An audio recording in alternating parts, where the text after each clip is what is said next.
Cuando entré a la sala del tribunal con mi toga de abogada, mi hijo sonrió apenas, mientras mi nuera apartó la mirada. El juez se quedó helado. La mano le tembló cuando murmuró: «Dios mío, ¿de verdad es ella?». Todos voltearon a verme, mirándome fijamente. Nadie sabía quién era yo en realidad, hasta ese día. Pero antes de continuar, revisa si ya te suscribiste al canal y comparte en los comentarios desde dónde nos estás viendo. Nos encantaría saber hasta dónde llegan nuestras historias de venganza. Esa noche me senté junto a la ventana, donde la luz amarillenta apenas alcanzaba para iluminar las puntadas con las que remendaba el codo gastado del suéter de Emilio, mi nieto. Afuera, la oscuridad espesa era desgarrada por relámpagos furiosos. El cielo estaba en plena tormenta. De pronto, sonaron golpes en la puerta. No eran golpes educados ni rítmicos, sino desesperados, frenéticos. Mi corazón se encogió. Dejé el suéter a un lado y caminé rápido hacia la puerta, con un presentimiento que me heló la sangre. En cuanto la abrí, una ráfaga de viento helado entró, trayendo consigo el olor a lluvia. Julián estaba allí. Era mi hijo, pero parecía un desconocido. Estaba empapado de pies a cabeza. Lo más aterrador eran sus ojos. No me miraban. Su mirada estaba vacía, sin vida, como si acabara de presenciar algo terrible. No dijo una palabra. Simplemente pasó tambaleándose junto a mí y se dejó caer en el viejo sillón. Se cubrió la cabeza con las manos, escondiendo el rostro entre las rodillas, y sus hombros empezaron a temblar sin control. Pasó un largo rato hasta que, agotado de tanto llorar, levantó la cabeza. Sus ojos estaban rojos, inyectados en sangre. Con la mano temblorosa, sacó del bolsillo de su chaqueta un fajo de papeles arrugados y mojados por la lluvia. No dijo nada, solo los empujó hacia mí. Era una solicitud de divorcio. Un divorcio unilateral emitido por el juzgado, con letras frías y afiladas como cuchillos. Entonces comenzó a hablar, con la voz entrecortada y ronca, como la de alguien que ha gritado hasta quedarse sin aire. Amalia, mi nuera, la mujer a la que él había amado con todo el alma, se había marchado 2 días antes. Dijo que iría a visitar a su madre, y Julián no sospechó nada. Pero esa mañana, mientras intentaba levantar de nuevo su pequeña empresa tras la quiebra, un funcionario del juzgado llegó al lugar y le entregó los documentos frente a las miradas curiosas de los pocos empleados que le quedaban. Leí las líneas por encima y mis manos empezaron a temblar. En el documento, Amalia enumeraba una lista de acusaciones contra Julián: violencia física, abuso psicológico, control financiero, mentiras descaradas y crueles. Yo sabía perfectamente quién era mi hijo. Desde pequeño nunca había hecho daño ni a un animal, mucho menos a la mujer con la que compartía su vida. Vendió incluso el auto que su padre le había dejado como recuerdo para que Amalia pudiera comprarse cosas, y ella se atrevía a decir que él controlaba las finanzas. Pero lo que realmente me desgarró el alma fueron las peticiones al final del documento. Amalia exigía la custodia total de Emilio y que Julián no pudiera acercarse a su hijo a menos de 100 metros. Pedía también los pocos ahorros que quedaban, el viejo coche que Julián usaba para trabajar y una compensación económica desmesurada. Quería arrebatarle todo: su dinero, su hijo y su dignidad. Levanté la vista hacia Julián. Me miraba con los ojos suplicantes de un niño perdido. «Mamá, yo no hice nada de eso. Nunca le puse una mano encima». Asentí, queriendo decirle que le creía, pero dentro de mí todo era confusión. No sabía qué hacer. Tal vez necesitaba hablar con Amalia cara a cara.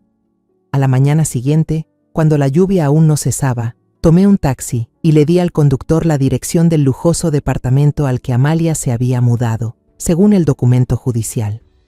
Al principio, el guardia del edificio no quería dejarme pasar, pero cuando le dije con voz firme que era la abuela de Emilio, dudó un momento y llamó para confirmar.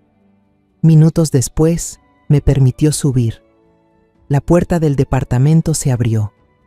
Amalia estaba allí, con un camisón de satén color verde esmeralda, el rostro maquillado con suavidad, radiante. No tenía ni un rastro del sufrimiento que describía en su denuncia. Cruzó los brazos sobre el pecho, se recargó en el marco de la puerta y sonrió con burla.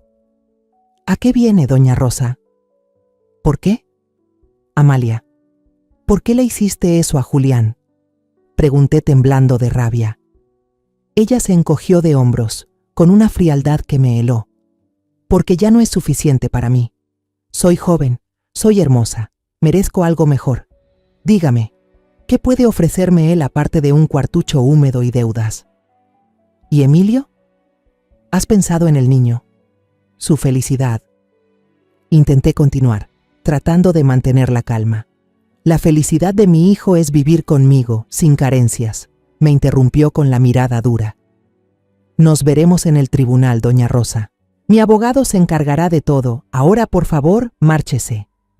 La chica estaba a punto de cerrar la puerta, pero justo en ese momento una voz infantil y clara resonó desde el interior, como un rayo de sol que atraviesa las nubes grises. «Abuela, ¿eres tú, abuela? ¡Emilio!». Mi corazón dio un salto. El niño salió corriendo desde la sala, con una sonrisa radiante y los ojos brillando de alegría al verme. Extendió sus pequeños brazos, dispuesto a lanzarse hacia mí, pero Amalia fue más rápida. Lo agarró del brazo y lo jaló bruscamente hacia atrás. La felicidad se borró del rostro de Emilio, reemplazada por el miedo. Amalia llevó un dedo a sus labios, haciendo un gesto de «shh» hacia su hijo, y tiró de él con fuerza hacia adentro, ignorando sus intentos por zafarse mientras comenzaba a llorar desconsoladamente. «Abuela, quiero estar con mi abuela». La pesada puerta de madera se cerró de golpe justo frente a mí, cortando el sonido del llanto aterrorizado de Emilio. Me quedé paralizada frente a aquella puerta fría. Su llanto seguía resonando en mis oídos, perforando mi corazón como un taladro. No sé cuánto tiempo estuve ahí.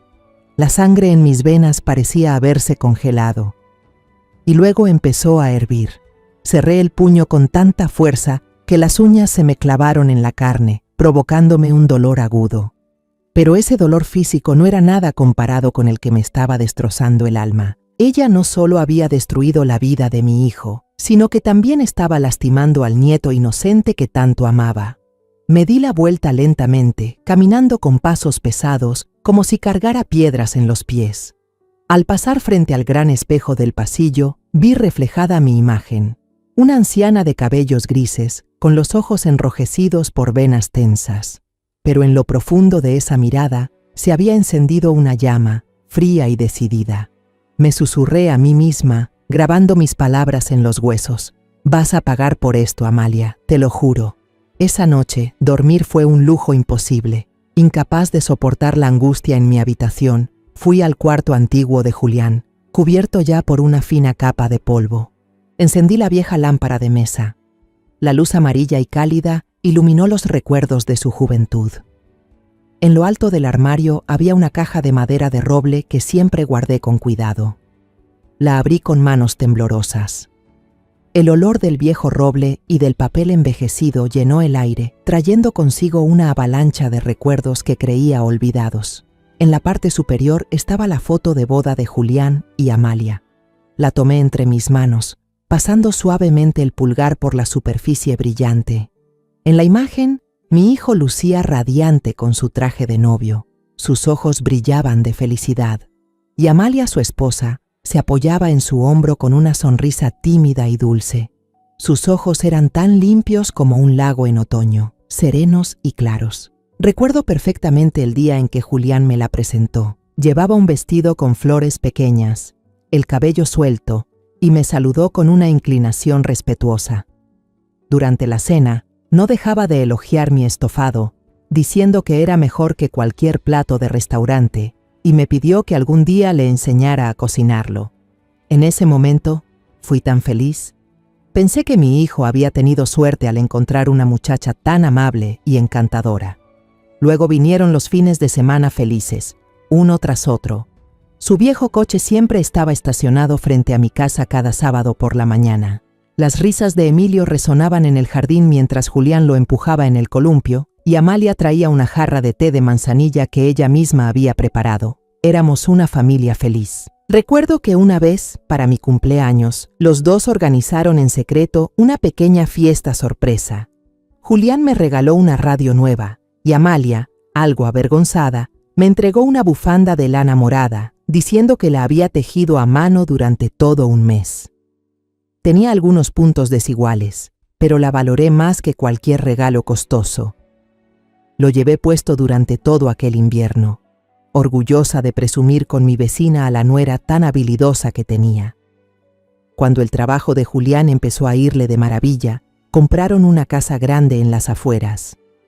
Amalia me llamaba una y otra vez, emocionada, contándome sobre el color de pintura del dormitorio, las cortinas nuevas que había elegido o el pequeño jardín detrás de la casa donde pensaba plantar rosas. Pero entonces llegó la tormenta financiera. Julián fue traicionado por su socio más cercano, perdió todo su dinero y se hundió en deudas. Para ayudar a mi hijo en ese momento tan difícil, tuve que vender todo el oro que mi esposo y yo habíamos guardado durante toda la vida, aquel que pensábamos usar para nuestra vejez y para el futuro de nuestro nieto. Jamás olvidaré el día en que se vieron obligados a vender la casa para pagar las deudas. Julián cargaba las cajas en silencio. Su sombra se alargaba sobre el suelo vacío, llena de un peso de derrota. Amalia no dijo ni una palabra. Tiraba las cosas dentro de las cajas con violencia, como si descargara su ira en los objetos. Todavía recuerdo el sonido del vidrio rompiéndose cuando lanzó el marco de su foto de bodas dentro de una caja de cartón. En ese instante vi la primera grieta en su matrimonio. Los tres tuvieron que mudarse a un pequeño cuarto húmedo en un barrio pobre. Desde entonces, Amalia parecía otra persona. Empezó a llegar tarde del trabajo, con el cuerpo impregnado de un perfume caro y desconocido, y el aroma del vino flotando a su alrededor. Muchas noches tuve que correr a su casa para cocinarle a Emilio una comida caliente y acostarlo, porque su madre lo dejaba solo. Una vez llegué y lo encontré con fiebre alta, temblando en la cama y llamando a su madre entre delirios: «Mamá, mamá». Julián, mientras tanto, se mataba trabajando, haciendo de todo, cargando cajas, repartiendo pedidos, para ganar cada peso. Y aún así, Amalia seguía comprando cosas caras, una bolsa Gucci de diseñador, unos tacones nuevos de Louis Vuitton. Cuando Julián le preguntó de dónde sacaba el dinero, ella le gritó con tono ácido: «Si no puedes mantenerme, que lo haga otro. No me preguntes». A menudo escuchaba por teléfono los gritos de Amalia insultando a Julián cuando él me llamaba. «Eres un inútil. ¿Te pareces acaso a un hombre? Cometí un error al casarme con un fracasado como tú». Esa crueldad incluso la descargaba con Emilio. Me quedé helada el día que la vi golpear al niño hasta dejarle las marcas rojas por haber derramado un vaso de agua mientras gritaba: «¿Dónde tienes los ojos? Eres tan inútil como tu padre». Las sospechas dentro de mí crecían cada día. Una vez, al ayudar con la ropa, encontré en el bolsillo de su abrigo una factura de cena para 2 personas en un restaurante francés elegante, uno en el que Julián no podría entrar ni trabajando todo un mes. Otra vez, mientras cuidaba a Emilio dormido, el teléfono de Amalia se encendió sobre la mesa con un mensaje de un número sin nombre. «¿Recibiste el regalo que te mandé, mi amor?». Supe en ese momento que algo andaba mal. Intenté hablar con Julián, aconsejarle que prestara más atención a su esposa. Pero mi hijo, ciego de amor, solo lo negó. «Mamá, ella está estresada, nada más. Todo cambió tan rápido. Yo confío en Amalia. Ella nunca me traicionaría». Volví a colocar la foto de boda dentro de la caja de madera. La sonrisa tímida de Amalia en la foto me resultó extraña, distante. Aquellos recuerdos felices no eran más que una farsa montada cuando mi hijo aún era rico y exitoso. Cuando cayó el telón del dinero, su verdadero rostro apareció, desnudo y cruel. Cerré la caja con cuidado, guardando las ilusiones del pasado. El juramento que pronuncié frente a la puerta del departamento de Amalia ya no era una reacción impulsiva nacida de la rabia. Ahora se había convertido en una determinación firme, fría y clara. Toda duda en mí había desaparecido por completo. El amanecer asomaba, trayendo consigo la luz grisácea de un día lluvioso, pero en mi mente el camino que debía seguir se dibujaba con una claridad absoluta. La rabia es un fuego que quema, pero no ilumina el camino. Para vencer necesitaba razón, un plan y un aliado. No volví a entrar en la habitación de Julián. En cambio, me dirigí al viejo estante del estudio, ese que durante décadas solo había servido para guardar novelas amarillentas por el tiempo. Busqué en el cajón inferior y saqué otra caja de madera, no una de recuerdos familiares, sino una que contenía toda una parte de mi juventud. Al abrirla, pasé con cuidado entre diplomas y anuarios antiguos, hasta encontrar lo que buscaba: la foto grupal de la última clase de Derecho que dirigí antes de jubilarme anticipadamente. Entrecerré los ojos, recorriendo uno a uno los rostros jóvenes, llenos de sueños, de hace casi 30 años. Y entonces, mi mirada se detuvo. En la segunda fila, una muchacha con el cabello recogido en una coleta, rostro sereno y delicado, pero con unos ojos que destacaban sobre todo lo demás. Ojos brillantes, puros, que escondían una llama imposible de apagar. Lucía Navarro. La recordaba bien. Era la alumna más brillante del grupo. Siempre formulaba las preguntas más difíciles y discutía hasta el final para defender la justicia en los juicios simulados. Aquella chica tenía lo que yo siempre había buscado en un verdadero abogado: un corazón ardiente y una mente fría. Con una chispa de esperanza, encendí el computador y escribí el nombre Abogada Lucía Navarro en el buscador. El resultado apareció de inmediato: Bufete Navarro y Asociados. Una pequeña firma ubicada en una calle discreta, pero con reseñas muy positivas. Dedicada. Defiende a los más débiles. No teme enfrentamientos. Mi corazón se calentó. La llama que había visto en sus ojos tantos años atrás, al parecer, seguía viva. Anoté la dirección y el número de teléfono, sintiendo que acababa de encontrar la primera pieza del rompecabezas. Llamé a Lucía esa misma mañana.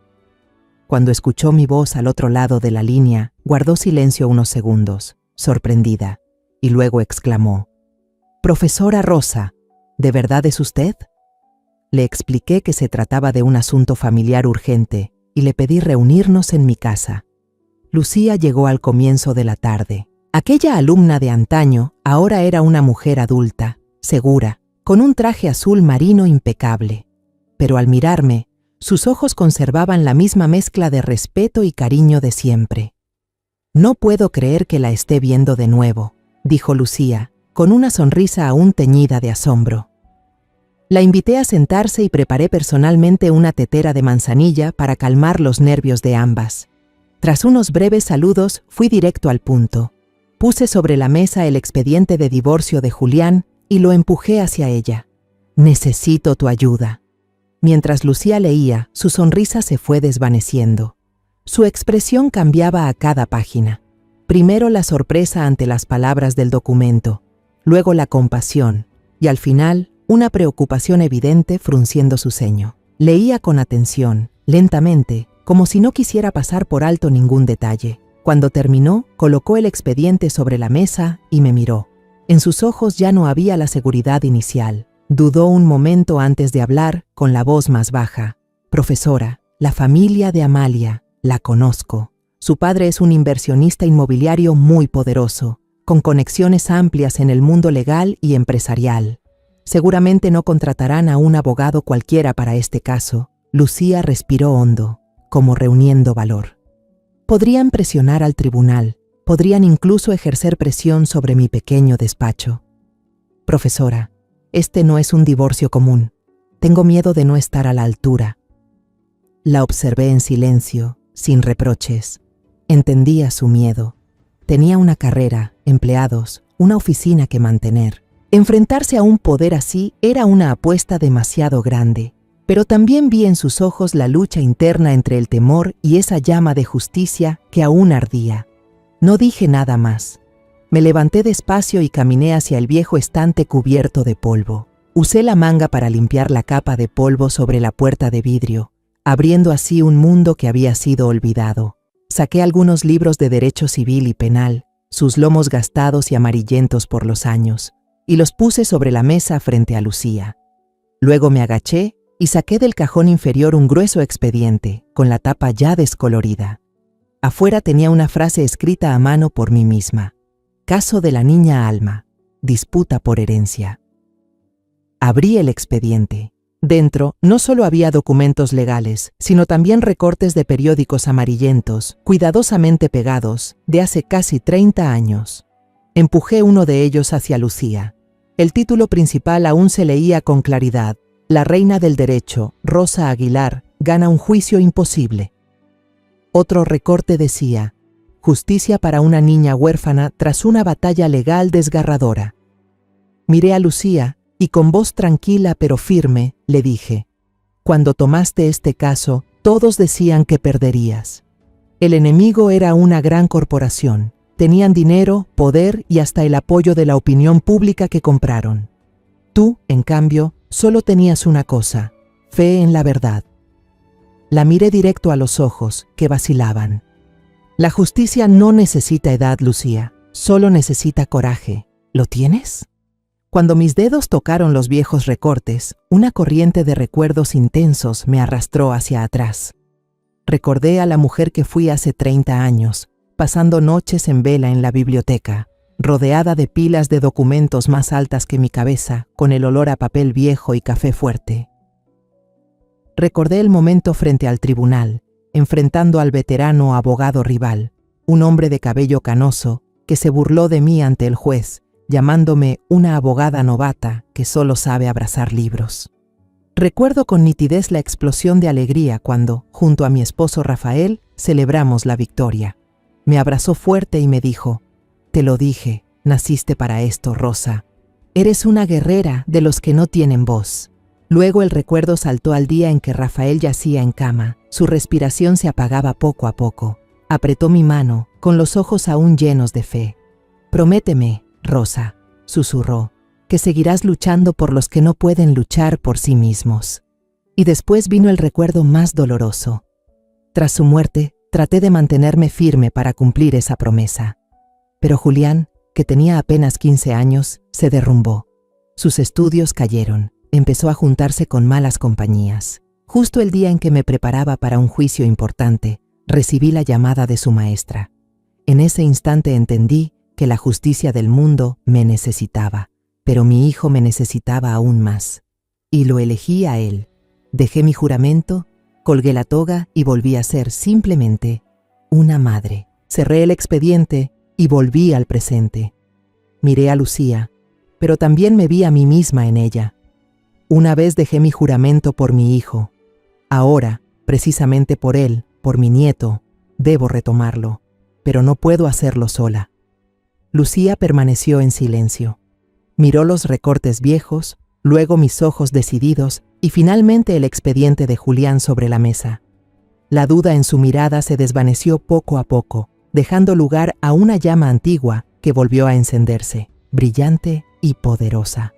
Se puso de pie con determinación, inclinó la cabeza con respeto ante mí. Aceptar ese caso. Lucharé con todas mis fuerzas, maestra.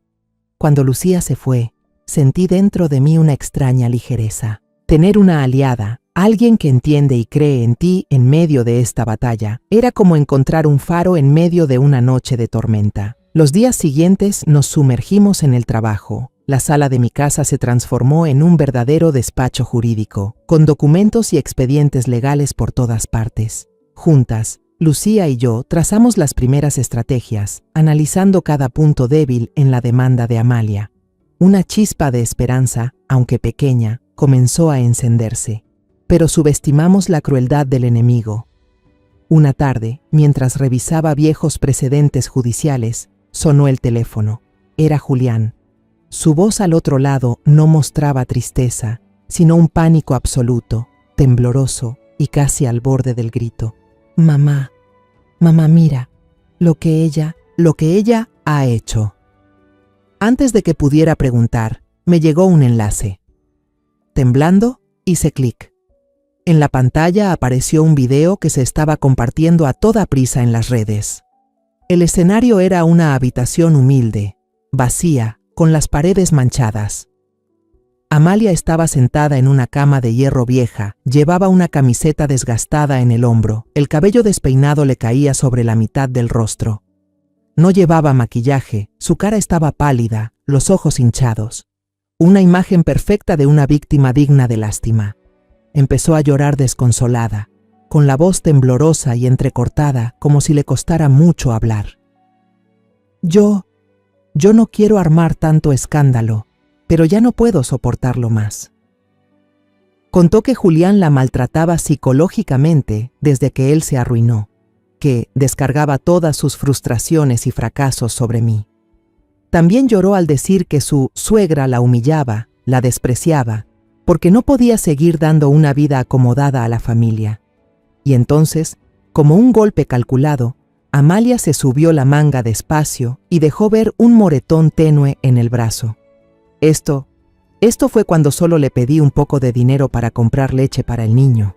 Se me heló el corazón. Ese moretón yo lo había visto con mis propios ojos.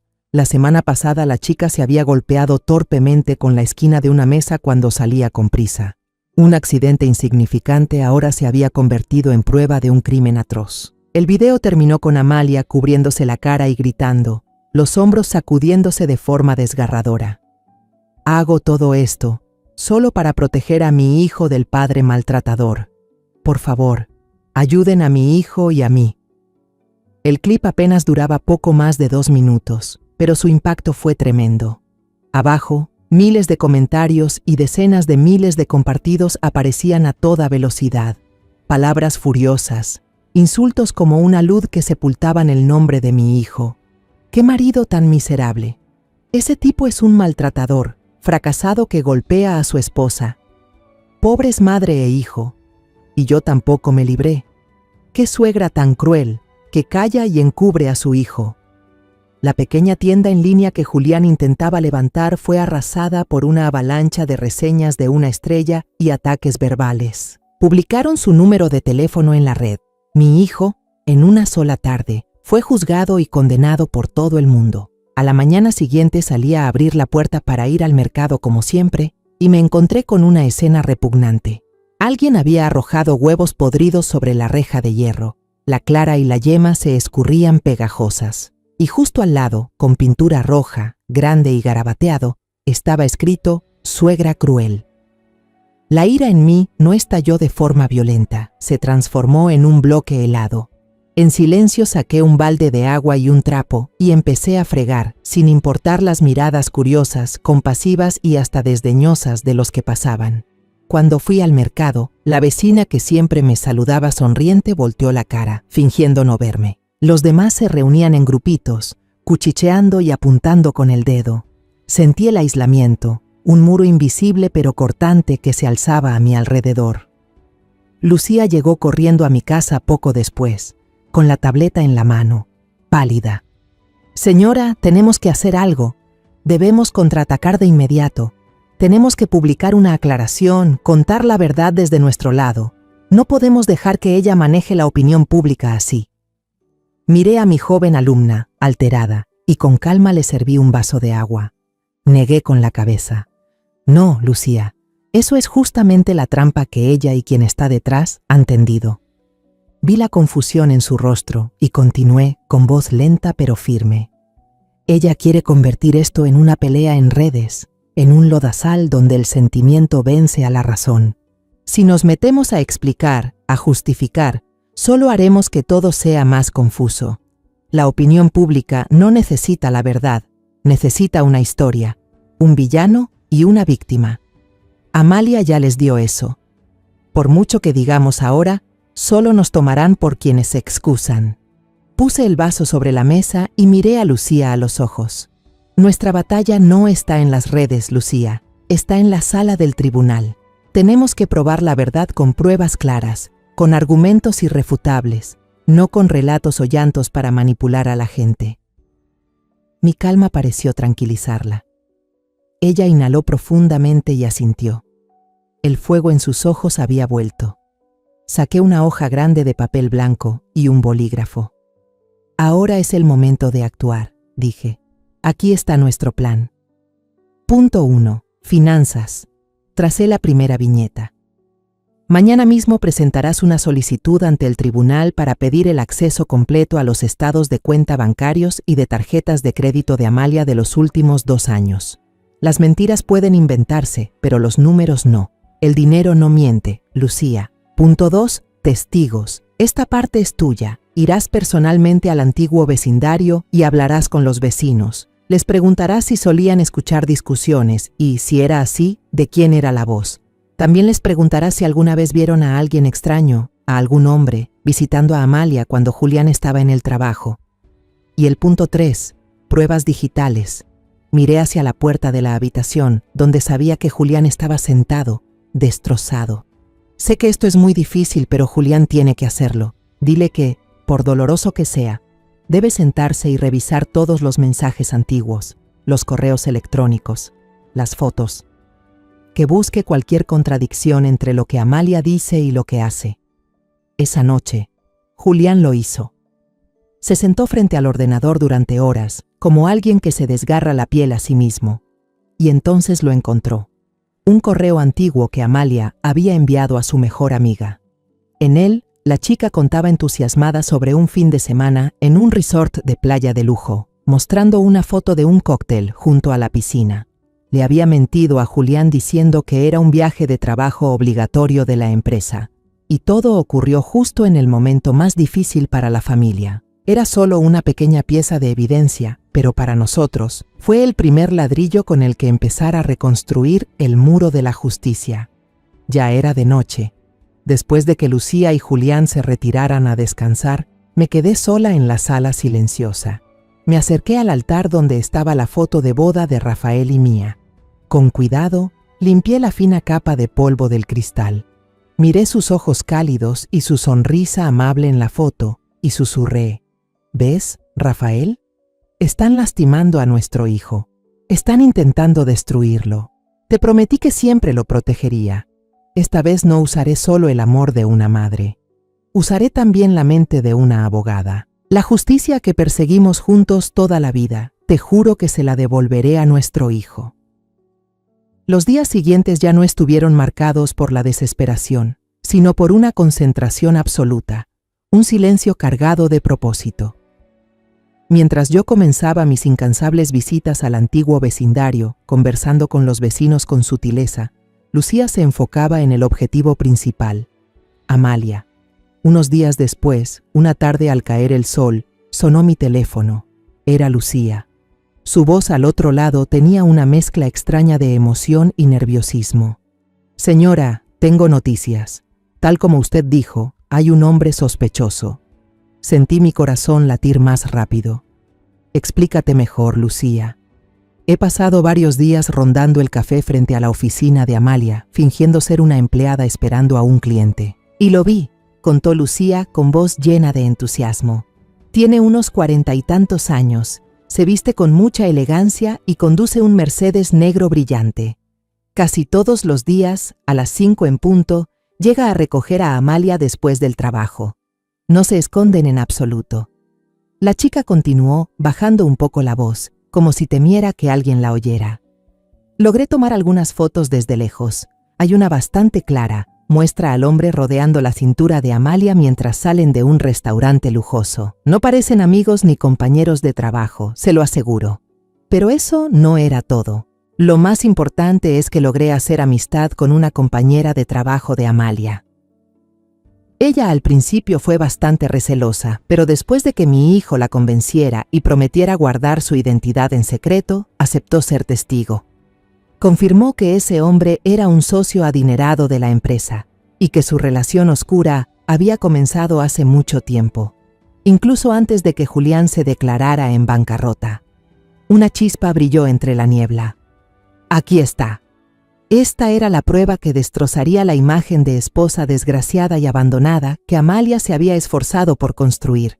La niña era infiel, y todo había empezado cuando Julián aún la mantenía con una vida lujosa. Sin embargo, nuestra alegría no duró mucho. Justo cuando conseguimos las primeras pistas, Amalia y quien la apoyaba sacaron su armamento pesado. La chica publicó un escrito largo en su página personal. Esta vez no fue un video llorando. Era un texto solemne, con un tono de agradecimiento y de haber encontrado apoyo. Agradecía al abogado Diego Morales por su gran compasión, por aceptar defendernos a las dos, las más débiles, frente a los poderosos. La publicación venía además con una foto profesional. Amalia sentada en un lujoso sillón, con el rostro mostrando confianza, y al lado un hombre de mediana edad con las sienes canas bien peinadas, una sonrisa satisfecha y unos ojos fríos como los de un tiburón. El nombre Diego Morales me hizo fruncir el ceño. Una sensación helada recorrió mi columna vertebral. Lo conocía. Todo el círculo de abogados veteranos lo conocía. Él no era un abogado que persiguiera la justicia, era un comerciante de justicia, un director profesional de obras teatrales en tribunales. Era famoso por deformar la verdad, crear escándalos mediáticos para humillar al rival y presionar al tribunal. Su arma no eran los artículos de la ley, sino el miedo y la humillación de los demás. Mi teléfono sonó de nuevo. Esta vez la voz de Lucía al otro lado temblaba, ya sin la confianza de la tarde. Señora, es Diego Morales, es él. Ya lo sabes. Cálmate, hija. No, usted no entiende. La voz de Lucía casi se quebró. El primer caso en la carrera de mí fue enfrentarme a él. Él destruyó a mi cliente con calumnias en la prensa, le hizo perder el empleo, desintegró su familia. Perdí, señora, perdí de forma humillante. Yo no estoy segura de poder enfrentarme a él otra vez. La llama de confianza de mi pequeña alumna recibió un balde de agua helada. Ve a mi casa de inmediato, Lucía. Ordené con voz firme. Cuando Lucía llegó, la vi realmente aterrada, las manos entrelazadas hasta quedar blancas. Puse mi mano en su hombro, obligándola a mirarme a los ojos. Lucía, mira a la señora aquí. Gente como Diego Morales son como perros que ladran muy fuerte. Su única arma es el miedo. Si tú tienes miedo, has perdido desde el principio. Pero si te mantienes serena, el propio ladrido de él denunciará el vacío que hay dentro. La llevé al escritorio y tracé una estrategia completamente nueva. A partir de ahora, no atacaremos a Amalia de forma directa. La niña no es más que un títere. Nuestro objetivo ahora es quien mueve los hilos. Diego Morales. Debemos estudiar todos sus casos antiguos, encontrar su método de operación, hallar la debilidad en la forma en que fabrica pruebas. Siempre tiene un guión, y debemos aprender ese guión antes que él. Luego le encargué a Lucía una misión especial, una tarea más peligrosa. Sigue vigilando a Amalia y a su amante, pero no te limites a tomar fotos. Busca la forma de grabar. Necesitamos una prueba irrefutable, una confesión de su propia boca. No pasó mucho tiempo antes de que el entorno de Diego empezara a actuar, tal como era su estilo. La oficina de Lucía recibió una carta de propuesta de conciliación, pero el contenido no era otra cosa que una amenaza envuelta en papel de seda. Él le propuso a Julián firmar un documento renunciando a todos sus bienes y a la custodia de su hijo, a cambio de que Amalia retirara la demanda y no hiciera más escándalo en la prensa. Fue un golpe directo al orgullo de mi hijo. Después, algunos periódicos sensacionalistas, que yo sabía que eran manejados por los hombres de Diego, empezaron a publicar rumores falsos sobre el pasado de Julián, sacando a la luz errores insignificantes de su época universitaria y pintándolo como un hombre con antecedentes de violencia y problemas psicológicos. Y entonces comenzaron las llamadas anónimas. Lucía me contó que alguien la llamaba a medianoche, sin decir nada, solo respirando al otro lado de la línea. A veces, una voz ronca de hombre la advertía: no te metas en lo que no te importa si quieres seguir tranquila con tu trabajo. Yo sabía que ese era el clásico ataque psicológico de Diego. Él quería que su oponente se derrumbara, que se sintiera desesperado y perdido antes de pisar el tribunal. Al ver a Lucía cada vez más pálida por las noches sin dormir, y a Julián más encerrado en sí mismo, atrapado en la desesperanza, entendí que ya no podía seguir solo dirigiendo desde las sombras. El fuego de la rabia en mí se había apagado, dejando lugar a una frialdad decidida, la de una guerrera que se prepara para la batalla. Le dije a Lucía durante una reunión estratégica: te estás enfrentando a hombres que se creen dioses, que piensan que pueden comprar el destino de los demás con dinero y manipulación. Nuestro trabajo es recordarles que, en este mundo, la justicia todavía está del lado de los seres humanos. Tomé mi decisión. No aparecería públicamente, pero debía estar ahí. Asistirás a la primera audiencia como observadora, le dije a Lucía. Quiero ver con mis propios ojos qué trucos van a usar. El día de la primera audiencia, el cielo estaba gris. Al entrar en la sala del tribunal, sentí una corriente de aire helado que lo envolvía todo. Decenas de periodistas y camarógrafos llenaban los asientos, claramente invitados por Diego para presenciar la caída de su enemigo. La puerta se abrió y la función comenzó. Amalia apareció, acompañada por el propio Diego Morales, quien la sostenía del brazo como si fuera una muñeca de porcelana a punto de romperse. Una actuación impecable. Llevaba un vestido gris ceniza, sencillo, que cubría todo su cuerpo. Su rostro, maquillado con cuidado, mostraba una palidez enfermiza. Caminaba con pasos débiles, tropezando de vez en cuando, apoyándose en el brazo firme de Diego. En la sala se escucharon murmullos de compasión y el clic constante de las cámaras. Miré a Julián. Mi hijo estaba sentado en el banquillo del acusado, con la espalda recta, rígida, aferrándose al último vestigio de su dignidad. Pero debajo de la mesa vi que sus manos temblaban. Los dedos apretados entre sí se habían puesto blancos. Me senté al fondo, en una esquina oscura, intentando pasar desapercibida. Mi corazón se encogía, pero la razón me decía que debía mantener la calma. Cuando la llamaron a declarar, Amalia comenzó su testimonio entre sollozos. Contó que pasaba noches enteras escuchando los insultos y gritos de Julián después de que el negocio fracasara. Dijo que la había dejado sin comer, que la había aislado de sus amigos y su familia. Cada mentira que salía de su boca era aprobada con un gesto compasivo de Diego, como si él hubiera sido testigo de todo. En el clímax de la función, Diego anunció con solemnidad que tenía una prueba irrefutable. Proyectaron en una pantalla grande un video corto. Dijo que mostraba a Julián rompiendo cosas durante un ataque de ira incontrolable. El video era borroso y tembloroso, grabado desde un ángulo oculto. Solo se veía una figura masculina moviendo los brazos y luego el sonido de objetos rompiéndose. La sala estalló en exclamaciones. Yo lo sabía. Sabía que era la noche en que Julián, agotado, dejó caer accidentalmente una pila de platos mientras ayudaba a su esposa. Pero en las manos del equipo de Diego, con su edición de sonido y cortes precisos, lo habían convertido en una típica escena de violencia doméstica. Los periodistas se volvieron locos, tomando fotos sin parar. Entonces llegó el turno de Lucía para responder. Vi a mi antigua alumna inhalar profundo, tratando de mantener la calma ante la presión abrumadora. Presentó pruebas del gasto excesivo de Amalia, mostrando los extractos de sus tarjetas con cenas costosas y compras de lujo. Pero Diego Morales, fiel a su fama de tiburón, desmanteló cada argumento con facilidad. Se puso de pie y esbozó una sonrisa a medias, llena de compasión. Honorables jueces, señoras y señores, ¿qué estamos viendo aquí? Un lamentable intento de difamar a la víctima. Mi defendida, en un momento de dificultad, cuando más sola estaba, recibió consuelo, pequeños regalos de amigos cercanos.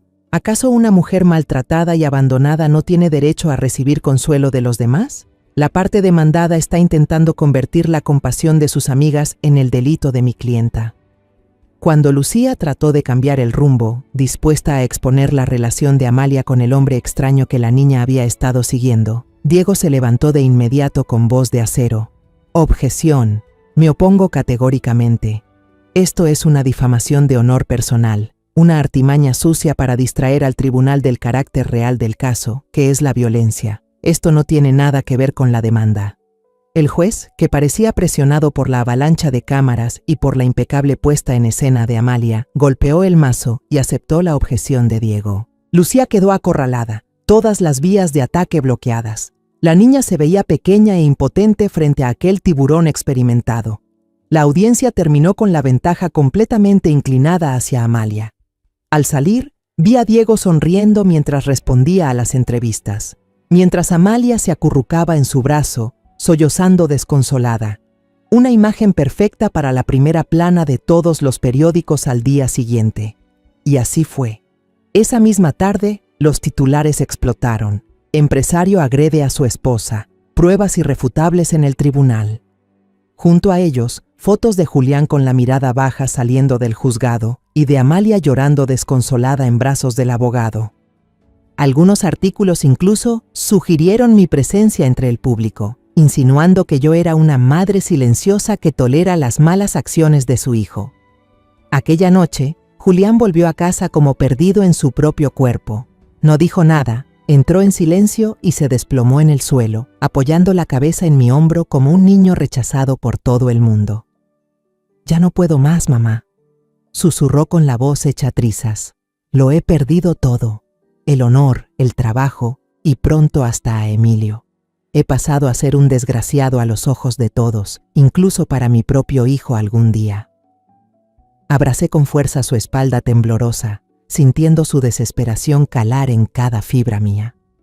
Y en ese instante, la rabia acumulada durante tanto tiempo se disolvió. En su lugar apareció una calma helada, una determinación férrea que nada podría mover. Ya no era momento de enfadarse, era tiempo de actuar. Lo empujé suavemente, miré fijamente sus ojos enrojecidos. Mi voz sonó firme, sin titubeos. «Escúchame bien, Julián. La batalla de ahora apenas fue el calentamiento. Han sacado todas sus cartas más sucias, pero no saben que el as todavía está en nuestras manos». Le limpié las lágrimas. «A partir de ahora no tendrás que pelear solo. Por ti, por Emilio, volveré. Una última vez, pero será la decisiva». A la mañana siguiente no fui al mercado de siempre. Lo primero que hice fue tomar el teléfono y llamar directamente al despacho de Lucía. «Lucía», dije con voz serena, «prepárame un expediente. Yo, Rosa María Aguilar de León, presento formalmente mi solicitud para actuar como abogada auxiliar en el caso de Julián Aguilar». La llamada al despacho de Lucía esa mañana no fue un acto impulsivo, sino una jugada meticulosamente calculada después de una noche en vela. Mi licencia para ejercer había sido renovada durante años, un hábito que mantenía como forma de aferrarme a la memoria de Rafael. Ahora se había convertido en mi arma. Sin embargo, después de completar los trámites, pedí a Lucía que mantuviera absoluto secreto. No se lo dije a Julián. Quería darle a mi hijo una sorpresa, un refuerzo anímico en el momento decisivo, cuando su fe estaba casi agotada.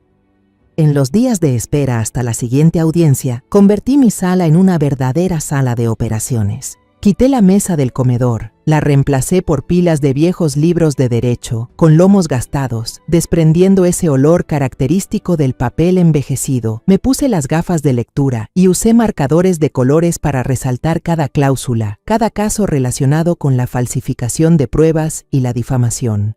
Mi mente, que había estado dormida casi 20 años, despertó de pronto. Las neuronas comenzaron a reconectarse. Los conocimientos que creía olvidados regresaron, agudos y claros. Tomé el teléfono y llamé a algunos viejos amigos, colegas abogados, que ahora disfrutaban de su jubilación. No les conté los detalles sobre Julián, solo les pregunté, con aparente casualidad, por Diego Morales. «Ah, ese tiburón», se rió al teléfono mi viejo amigo Mateo. «Sigue igual usando las mismas tácticas sucias de siempre. Pero Rosa, recuerda algo, Diego tiene un punto débil mortal, es extremadamente arrogante y sobre todo subestima a las mujeres. Cree que ellas solo actúan por emociones». Era una información valiosa. Mientras yo me sumergía en el mundo de los códigos y las leyes, Lucía, después del golpe sufrido en la primera audiencia, había recuperado el ánimo. Mis palabras de aliento parecían haberle devuelto la energía. Se concentró por completo en la peligrosa tarea que le había confiado, seguirlos y conseguir una prueba irrefutable. Y después de varios días de vigilancia paciente, la oportunidad llegó.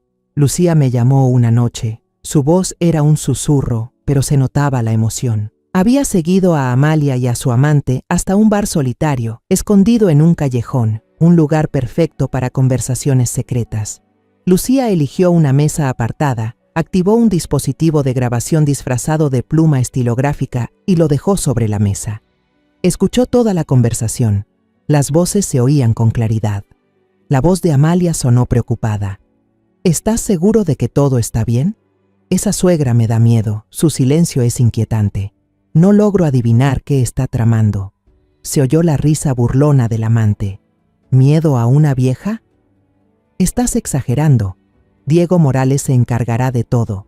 Ese abogado es un genio. Ese video falso engañó al tribunal y a la prensa. Ahora solo tienes que seguir interpretando bien a la víctima indefensa y toda la fortuna de Julián será nuestra. Considéralo una compensación por los años que tuviste que aguantarlo. La voz de Amalia bajó, calculadora. Aquí está el dinero que pediste. Asegúrate de deshacerte del técnico que editó el video. No quiero problemas después. Lucía no solo grabó el audio, también logró filmar el momento en que Amalia le entregaba un sobre grueso al amante. Aunque el bar estaba oscuro, el gesto y la conversación eran pruebas imposibles de refutar. Era una bomba. El día del segundo juicio, asistí nuevamente como espectadora, pero esta vez no me senté al fondo. Elegí un asiento más cerca, justo detrás de Julián y Lucía, lo bastante próxima para que mi hijo sintiera mi presencia. Lucía, segura de tener el as bajo la manga, pidió permiso para presentar las nuevas pruebas. Cuando el audio comenzó a sonar y el video se proyectó, la sala entera se llenó de murmullos. Vi a Julián volverse hacia Lucía con los ojos muy abiertos, entre sorpresa y gratitud. Pero Diego Morales, tras un instante de desconcierto, recuperó enseguida su rostro de zorro viejo. Se levantó antes de que el video terminara, su voz retumbó en la sala. «Señoría, me opongo rotundamente a esta prueba. Esto es inadmisible», señaló a Lucía. «Esa grabación y video fueron obtenidos ilegalmente, sin el consentimiento de mi clienta. Esto es una violación grave a la privacidad y una infracción directa de la ley. Además, la calidad del audio y del video es pésima. ¿Cómo pueden asegurar que esa sea la voz de mi clienta?». Luego la atacó directamente, con un tono sarcástico y despreciativo. ¿O acaso la joven abogada, desesperada por encontrar pruebas, recurrió a métodos tan sucios para difamar a una mujer inocente? ¡Qué vergüenza para nuestra profesión!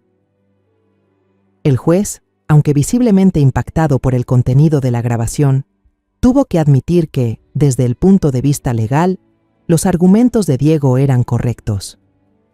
La evidencia obtenida de manera ilegal es muy difícil de aceptar en un tribunal. El juez golpeó el mazo y declaró que se necesitaba tiempo para que los peritos verificaran la autenticidad del video antes de decidir si sería admitido o no. Un contragolpe fallido.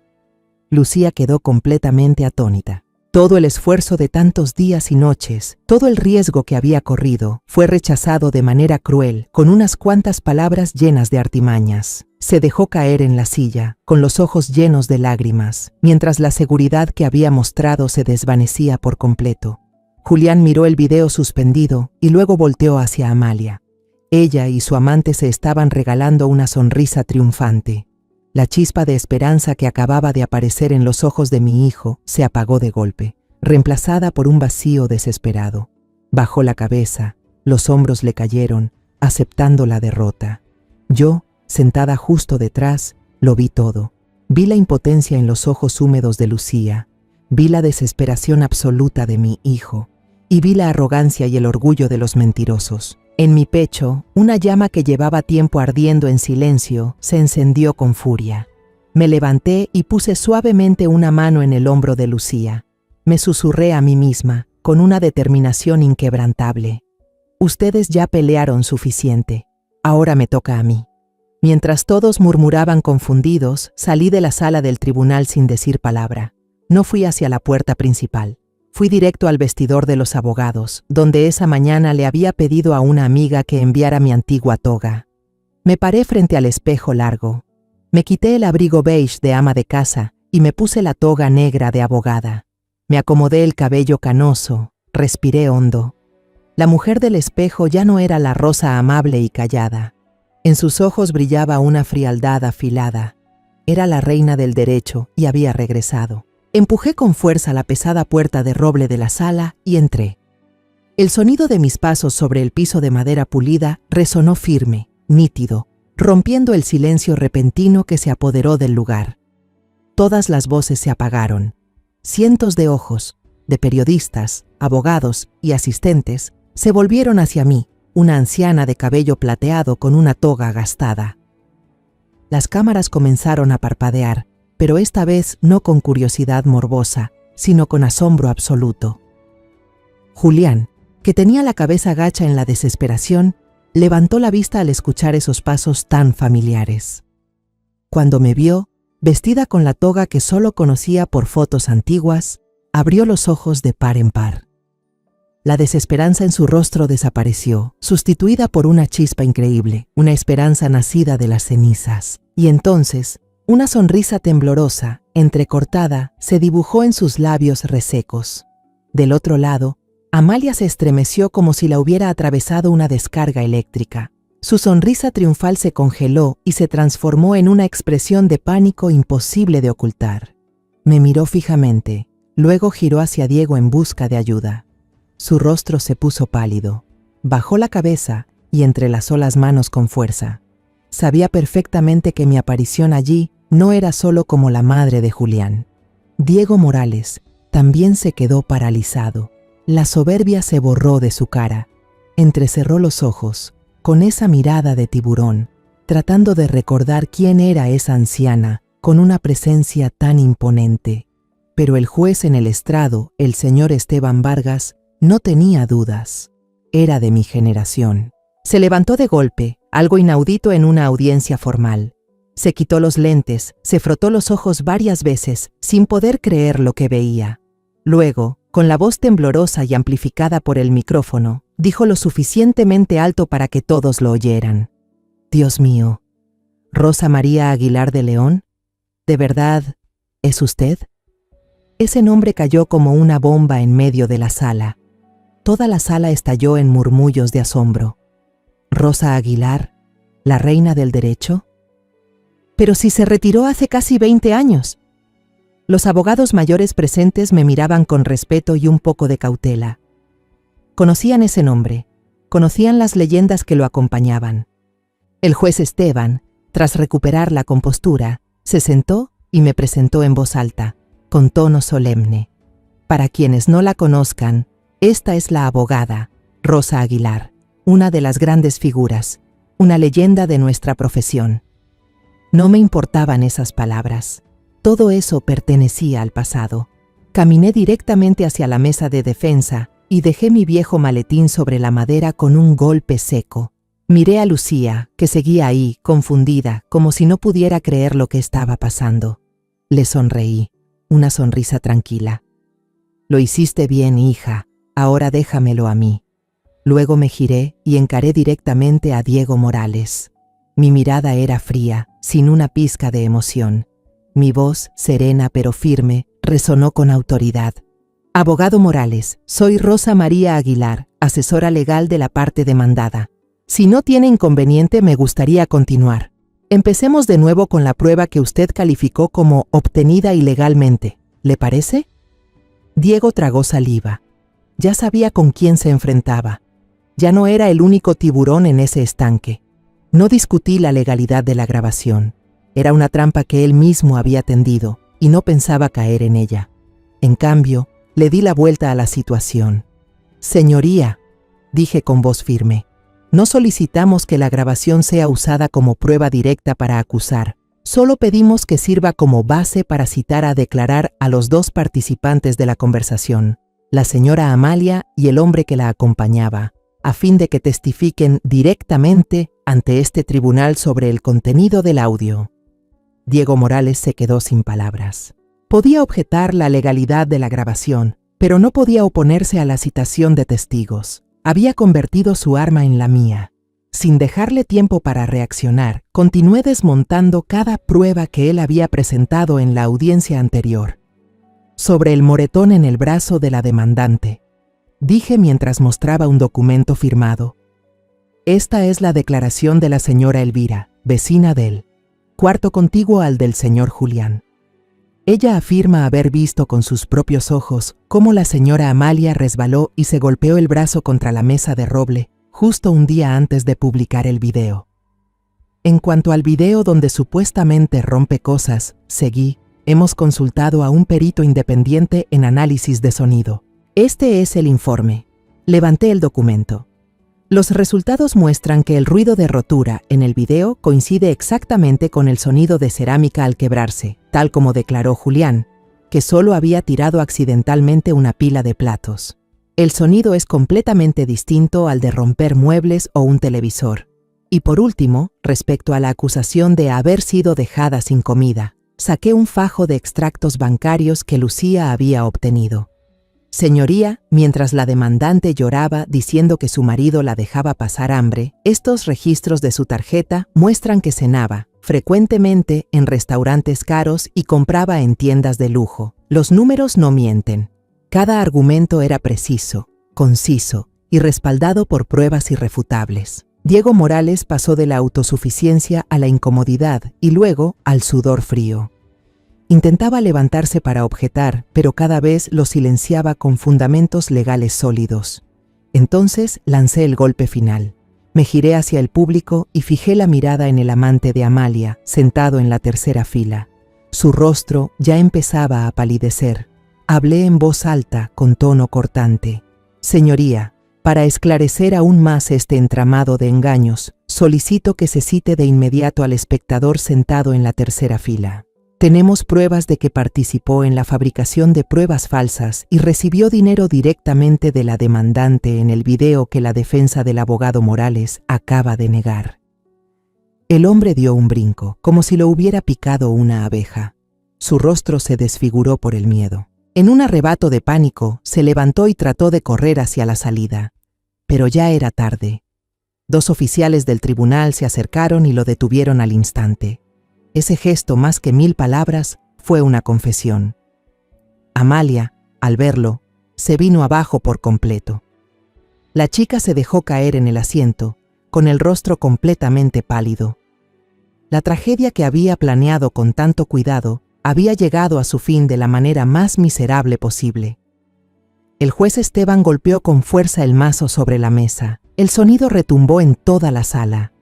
Se suspende la audiencia. El tribunal procederá a una investigación urgente sobre el delito de falso testimonio y manipulación de pruebas por parte de la demandante y las personas involucradas. Levanté la cabeza. A través de la gran ventana de la sala del tribunal, un rayo de sol se abrió paso entre las nubes grises y se posó directamente sobre el rostro de Julián. Por primera vez en muchos meses, vi a mi hijo sonreír de verdad. Era una sonrisa de liberación, de orgullo y de fe recuperada. La justicia, aunque haya llegado tarde, al fin había regresado. Pasaron unas semanas desde aquel juicio explosivo. La investigación del tribunal avanzó con rapidez y a fondo. El amante de Amalia, tras ser arrestado, confesó todo a cambio de una posible reducción de condena, desde el plan que había trazado con Amalia hasta la contratación del técnico que fabricó el video falso. Todo quedó al descubierto. El día de la sentencia final, el ambiente en la sala era muy distinto. Ya no se respiraba tensión, sino expectación. La sala estaba más llena que nunca. No solo asistieron los periodistas que habían cambiado completamente su narrativa en los artículos, sino también una multitud de ciudadanos y, sobre todo, jóvenes estudiantes de Derecho. No venían a presenciar un simple divorcio, sino a ser testigos del momento que llamaban el regreso de una leyenda. Yo, Lucía y Julián estábamos sentados en la mesa de los demandados. Julián ya no mostraba el miedo ni la inseguridad de los primeros días. Mi hijo se sentaba erguido, con los hombros abiertos y la mirada firme, serena, dirigida al frente. La mancha de la injusticia había sido limpiada, devolviéndole la dignidad que siempre tuvo. Lucía, a su lado, me miraba de vez en cuando con ojos brillantes, llenos de admiración y gratitud. Del otro lado, Amalia estaba sola. La silla de su abogado defensor permanecía vacía.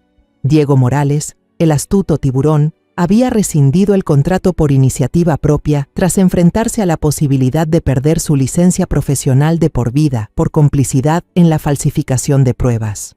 Sin el vestido elegante ni el maquillaje impecable, Amalia lucía realmente demacrada. Su rostro tenía un tono ceniciento y las ojeras profundas revelaban noches enteras sin dormir. Era la auténtica apariencia de una perdedora, no una actuación para despertar lástima. En la banca de los acusados de otro caso, el amante se encontraba allí, custodiado por 2 oficiales judiciales. No se atrevía a levantar la vista, mantenía la cabeza gacha, mirando al suelo. La obra había terminado, y ahora los protagonistas debían enfrentar el precio de su mentira. Cuando el juez Esteban Vargas entró en la sala, todos se pusieron de pie en silencio. Se sentó, recorrió la sala con la mirada, deteniéndose unos segundos más en nuestra mesa, y comenzó a leer la sentencia. Su voz sonaba firme, solemne. Cada palabra resonaba clara, como golpes de martillo de la justicia. Tras el proceso de investigación y revisión completa de todas las pruebas, el Tribunal Popular llega a la conclusión final sobre el caso de divorcio entre la demandante, la señora Amalia Reyes, y el demandado, el señor Julián Aguilar, de la siguiente manera. Primero, su tono se endureció. El tribunal rechaza completamente todas las acusaciones de la demandante contra el demandado. La investigación no halló ninguna evidencia, ni la más mínima, de violencia física, abuso psicológico o control financiero. Estas acusaciones carecen totalmente de fundamento y constituyen un acto de difamación. Segundo, la investigación del tribunal reveló una conducta de adulterio planificada, acompañada de difamación y falsificación de pruebas de manera premeditada y sofisticada por parte de la demandante y los individuos involucrados. Esta es una conducta que no solo viola gravemente la ley de matrimonio y familia, sino que también ofende la dignidad de la ley y afecta negativamente el orden social. En tercer lugar, y lo más importante, considerando la estabilidad y el mejor interés del menor, el tribunal decide: la custodia y el cuidado directo del niño Emilio Aguilar se otorgan completamente al padre, el señor Julián Aguilar. La señora Amalia tiene derecho a visitar al niño los fines de semana, bajo la supervisión de las autoridades competentes hasta nuevo aviso. Al escuchar esto, sentí la mano de Julián apretar la mía con fuerza. Lo miré y vi que se mordía el labio, tratando de contener la emoción. El juez continuó leyendo, con una voz firme, sin rastro de indulgencia. En cuarto lugar, con respecto a los bienes, todos los bienes comunes restantes, incluido el automóvil viejo y los ahorros en el banco, pertenecerán al señor Julián. Todas las demandas de indemnización de la demandante son rechazadas. Por el contrario, la señora Amalia Reyes deberá indemnizar al señor Julián Aguilar por los daños morales y la afectación a su reputación que le causó, además de cubrir todos los costos judiciales de este proceso. Cada palabra del juez caía como un martillo, dictando el destino de los mentirosos. Todo había terminado. Amalia, al escuchar la sentencia, quedó paralizada. Permaneció inmóvil en su asiento, con la mirada perdida en el vacío. Tal vez aún no podía creer que, en tan poco tiempo, lo había perdido todo: dinero, prestigio y hasta a su hijo. Cuando un oficial de policía se acercó y le pidió amablemente que se retirara, Amalia pareció despertar de golpe. Se cubrió el rostro y rompió en un llanto desesperado, un llanto lleno de dolor y arrepentimiento tardío. Pero nadie en la sala mostró compasión. Su amante también bajó la cabeza, escoltado fuera del tribunal para enfrentar su propia condena. No se atrevió a mirar a nadie, mucho menos a Amalia. Julián me apretó la mano con fuerza. Lo miré y vi que las lágrimas corrían por su rostro, pero estaba sonriendo. Una sonrisa de verdad, sin dolor, sin amargura. Lágrimas de alivio, de felicidad, de saber que su nombre había sido limpiado. Lo abracé con todas mis fuerzas. Ya está, hijo mío. Todo ha terminado de verdad. Lucía también nos abrazó, llorando de alegría. Lo logramos, señora. Ganamos. Cuando los tres salimos del tribunal, una multitud de cámaras y micrófonos nos rodeó nuevamente. Pero esta vez no hubo preguntas invasivas ni miradas de juicio. Solo felicitaciones y preguntas sobre cómo nos sentíamos al ver que se había hecho justicia. El cambio en la opinión pública era asombroso. Al día siguiente, la puerta de mi casa ya no estaba manchada con huevos podridos ni con pintura roja. En su lugar, la vecina que antes me evitaba llegó con una canasta de frutas frescas y me pidió disculpas, avergonzada. Mi historia apareció en los periódicos con titulares como El regreso triunfal de la reina del derecho. La pequeña oficina de abogados de Lucía se volvió repentinamente famosa. El teléfono no dejaba de sonar. Había demostrado su talento y su coraje. El tiempo es el mejor remedio para todas las heridas. La temporada de lluvias pasó, dando paso a días soleados y dorados. Igual que el clima, la tormenta en mi familia finalmente se disipó, dejando un cielo claro y una paz invaluable. El día en que Julián trajo oficialmente a Emilio a vivir con nosotros, la vieja casa pareció revivir. Al principio, el niño aún estaba tímido, con los ojos llenos de un leve temor después de todo lo que había vivido. Hablaba poco, se quedaba sentado junto a mí mientras yo cosía o leía. Pero el amor es una luz que atraviesa cualquier oscuridad. El abrazo de su padre, los cuentos que le leía su abuela, las comidas cálidas en familia, poco a poco fueron curando su corazón. No pasó mucho tiempo antes de que la casa volviera a llenarse de risas. La voz alegre de Emilio gritando, «¡Abuela!» y «¡Papá!» resonaba por todas partes, borrando los restos de los días tristes. El pequeño negocio de Julián también comenzó a recuperarse. Después de que su nombre fue reivindicado, muchas personas acudieron a apoyarlo, como una forma de reparar los juicios erróneos que alguna vez hicieron. Pero Julián ya no se obsesionaba con el trabajo como antes. Había cambiado, aprendió a equilibrar su vida. Dedicaba todo su tiempo libre a Emilio. Suelo ver a esos dos jugando fútbol en el patio o concentrados armando algún modelo de robot complicado. Julián se ha convertido en un padre de verdad, paciente, firme y lleno de amor. Y en esta nueva etapa de nuestras vidas apareció una presencia cálida más. Lucía se volvió una visitante habitual de la familia. Casi todos los fines de semana pasaba por la casa, a veces trayendo un cómic nuevo para Emilio, a veces una caja de pasteles hechos por ella misma. Jugaba con el niño de forma natural, le enseñaba a dibujar y le contaba historias de héroes. Yo me sentaba en el porche, observando en silencio. Veía la ternura y la gratitud en la mirada de Julián hacia Lucía cuando ella respondía con paciencia las preguntas inocentes de Emilio. También veía la admiración y el cariño en la forma en que Lucía le devolvía la mirada a Julián. Entre ellos no había palabras grandilocuentes, solo comprensión y un respeto profundo, construido sobre la base de una batalla que habían librado juntos. Una nueva relación, pura y sólida, empezaba a florecer en el tranquilo jardín de mi hogar. Después del juicio, mi nombre volvió a ser conocido. Varias firmas de abogados importantes me enviaron ofertas, prometiendo un puesto de asesora senior con un salario generoso. Querían tener el nombre Rosa Aguilar para darle prestigio a su marca, pero yo rechacé todas con cortesía. No había luchado por dinero ni por fama. Volví por mi familia y ahora entendía que aún tenía una promesa pendiente con Rafael.